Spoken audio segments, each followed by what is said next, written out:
Xin chào mọi người, hôm nay mình sẽ giới thiệu cho mọi người cách làm một loại siro trị ho từ tắc, gừng, đường phèn, mật ong, húng chanh, hẹ và có tác dụng đề phòng và trị ho rất là hiệu quả. Thì mời mọi người cùng xem nha.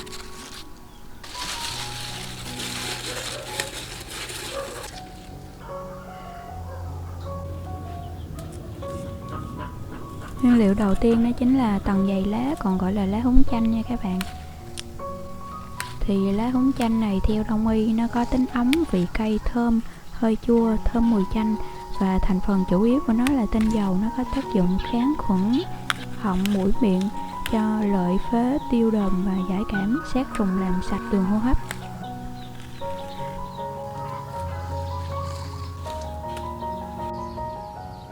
Và nguyên liệu tiếp theo đó chính là quả tắc xanh.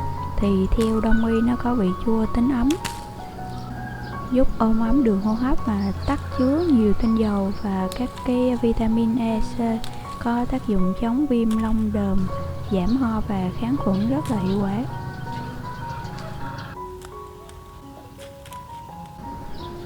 Trong cây hẹ thì nó chứa rất là nhiều tính kháng sinh mạnh hơn cả penicillin, cho nên nó trị ho rất là hiệu quả. Các cái nguyên liệu để làm siro ho này thì phải đảm bảo là các cái nguyên liệu sạch, rõ nguồn gốc và không có chứa chất bảo vệ thực vật. Nếu mà ở nhà các bạn trồng thì càng tốt.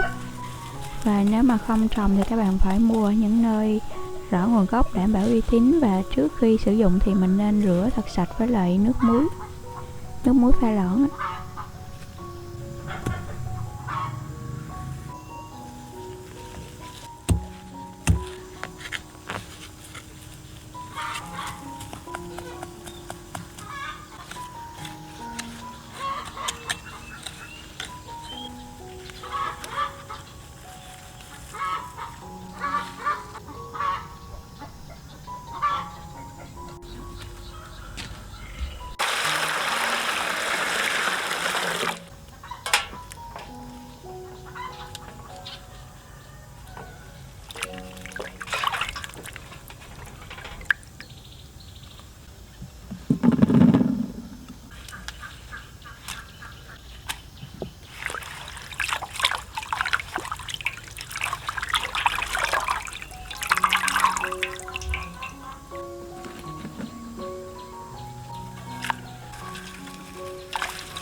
Ta sử dụng 100g lá húng chanh cùng với lại 100g quả tắc xanh, không quá chín cũng như không quá non, để ta sử dụng vừa cái phần nước và cái phần tinh dầu ở trên vỏ của quả tắc.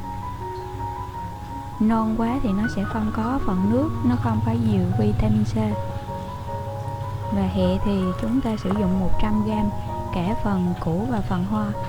Rất là quan trọng, các bạn phải giữ nguyên cây như thế này.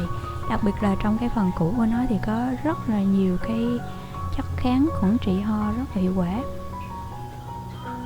200g đường phèn, 100ml mật ong, 50g gừng tươi và 10g muối. Gừng thì theo đông y nó có tính ấm, nó chứa nhiều chất chống oxy hóa, làm sạch chất độc ở cổ họng và đường hô hấp, giảm ho rất là hiệu quả. Đường phèn thì giúp thanh nhiệt, hiệu quả giải độc, giải khát và giảm các cái cơn ho nhờ cái vị ngọt thanh của nó làm dịu mát cổ họng và không gắt như các cái loại đường khác. Và thêm muối vào nó sẽ tạo thêm cái độ vị hài hòa và cân bằng vị.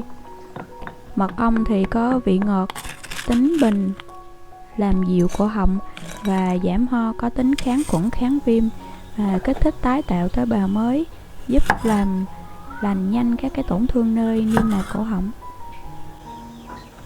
Quả tắc thì ta sẽ chẻ đôi ra, ta nên giữ nguyên cả hạt vì trong hạt nó có công dụng trị ho rất là hiệu quả. Kể cả làm cho trẻ em thì vẫn lại giữ lại hạt nha các bạn, vì đường phèn và mật ong mình cho đã cân bằng rồi. Đầu tiên mình sẽ ướp cái đường phèn để giã ra cùng với lại tắc trong thời gian là 30 phút để cho nó nước tắc và đường phèn nó thấm ra.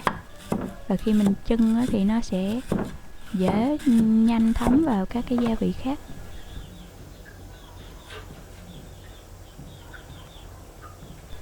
Gừng ta sẽ cắt lát ra rồi sau đó giã nhuyễn, không cần phải giã quá nhuyễn, hoặc là các bạn có thể cắt lát mỏng, thật là mỏng để không phải giã ra. Vì giã ra như thế này các cái thành phần của nó dễ thấm vào trong cái hỗn hợp nguyên liệu thuốc của mình.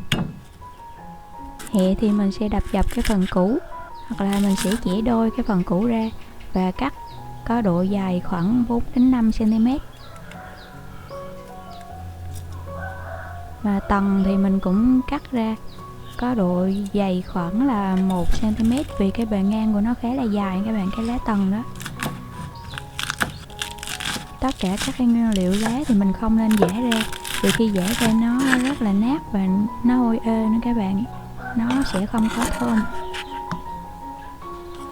Cho tất cả các cái nguyên liệu tắc, tần, hẹ, gừng, muối, mật ong vào thố có nắp đầy hoặc là cái tô, rồi các bạn đậy đĩa lên.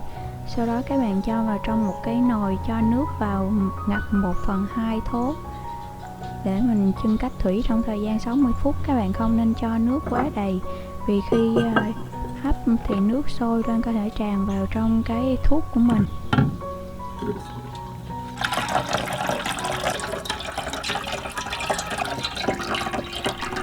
Và chúng ta không nên đun trực tiếp siro có mật ong trên cái ngọn lửa, mà phải chọn cái phương pháp hấp cách thủy như thế này để giữ tối đa được các cái dược tính của thuốc. Và chúng ta chưng trong 60 phút để các cái thành phần dinh dưỡng nó ra. Và chúng ta lưu ý là không nên lọc vỏ các cái nguyên liệu sau khi nấu xong để lấy cái phần nước siro, mà phải giữ nguyên các cái phần cái trong nước siro để dùng. Và đồng thời trong phần cái nó có một cái phần lớn các cái dược tính đang nằm ở đó, cho nên khi bỏ đi sẽ rất là phí. Và khi dùng cho trẻ nhỏ thì chỉ múc cái phần nước, nếu mà trẻ nhỏ ăn được cái phần cái thì càng tốt. Nếu mà chỉ làm cho trẻ nhỏ dùng thì cũng không nên lọc bỏ cái phần cái đi để lấy cái phần nước, vì trong cái thời gian mình bảo quản để mình dùng đó các bạn, thì các cái dược tính ở trong phần cái nó sẽ ra dần dần ở trong phần nước nữa. Và siro bây giờ nó có cái mùi thơm từ các cái loại tinh dầu rất là dễ chịu và màu sắc rất là bắt mắt. Và cách sử dụng là đối với trẻ em thì ta sẽ dùng 2 thìa cà phê, sử dụng 3 lần trên ngày.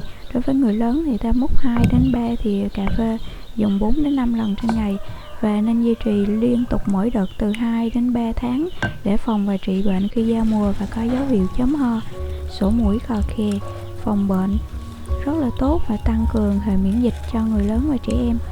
Ta sẽ múc cả phần nước và phần cái để ăn trực tiếp, hoặc là ngậm ở miệng rồi từ từ nhai nuốt vào cổ họng để cổ họng tiếp xúc dần với thuốc, và uống liên tục sau 1 tuần như.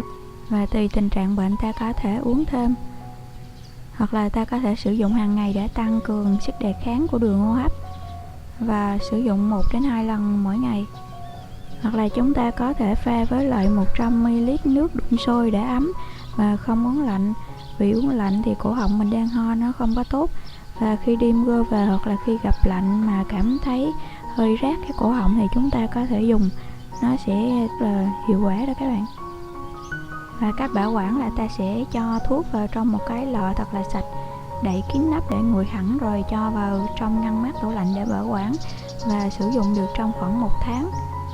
Và khi dùng trong tủ lạnh lấy ra thì mình nên pha với lại nước ấm, hoặc là các bạn có thể chưng lại để cho nó ấm hơn để mình dùng, vì cổ họng của mình không nên dùng lạnh. Và khi múc siro thì ta nên sử dụng dụng cụ sạch để múc. Và chúc các bạn có được một cái sức khỏe và một cái sức đề kháng thật là tốt. Cảm ơn các bạn đã xem clip của mình nha. Bye bye.